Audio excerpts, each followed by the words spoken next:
ప్రియులారా, మన ప్రభు అయిన యేసు క్రీస్తు నామంలో మీకు శుభోదయం. ఆయనను గూర్చి అనుదిన ఆత్మీయ ఆహారం, ఫిబ్రవరి 27 గురువారం.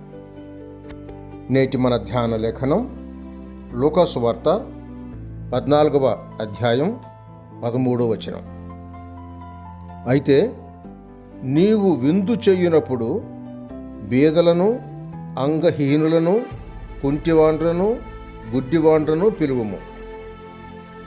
వ్యాఖ్యానాంశం: గొప్ప విందు, గొప్ప ఆహ్వానం.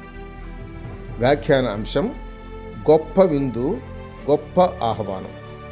వ్యాఖ్యానం: సంతోష హృదయునికి నిత్యం విందు కలుగును అని సామెతలు 15వ అధ్యాయం 15వ వచనం చెబుతోంది. అవును, క్రీస్తు ముట్టి బాగు చేయనిది పాపంతో నిండిపోయిన మానవుని హృదయమే. విశ్వాసం ద్వారా క్రీస్తు భక్తుని హృదయంలో నివసించుచున్నాడు అని ఎఫెసీయులకు రాసిన పత్రిక 3వ అధ్యాయం 18వ వచనం నేర్పుతోంది. క్రీస్తు ఎక్కడుంటాడో అక్కడెల్లా విందు జరుగును గనుక ప్రతి దినం మనకు విందుగా ఉండాలి. ఈ మాట నమ్మదగినది. అయితే ఈ విందులో ఇతరులను మరోవచ్చునా? కూడదు. కనుక పైన చెప్పినట్లు సువార్త ప్రచారం చేసి ఆత్మీయమైన కుంటివారిని, బేదలను, అంగహీనులను క్రీస్తునొద్దకు పిలుచుట మన కర్తవ్యం. మీరు సువార్తను విని క్రీస్తును నమ్మి ఆత్మ అను ముద్ర పొందితిరి. సరేగాని మీ బంధువుల సంగతి ఎట్లు? మీ విదేశీయులెట్లు? వారిని మీరు రక్షణకు పిలువలేదా?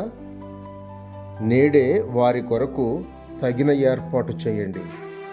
అపస్తులుడైన మత్తయి క్రీస్తు చేత పిలువబడి శిష్యుడుగానే తన ఇంట తన స్నేహితుల కొరకు గొప్ప విందు జరిగించి క్రీస్తును కూడా పిలువనంపించాడు.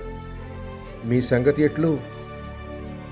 అతని ఇంట ఆయన భోజనమునకు కూర్చుండి ఉండగా సుంకరులను, పాపులను అనేకులు యేసుతోనూ ఆయన శిష్యులతోనూ కూర్చుండి ఉండిరి.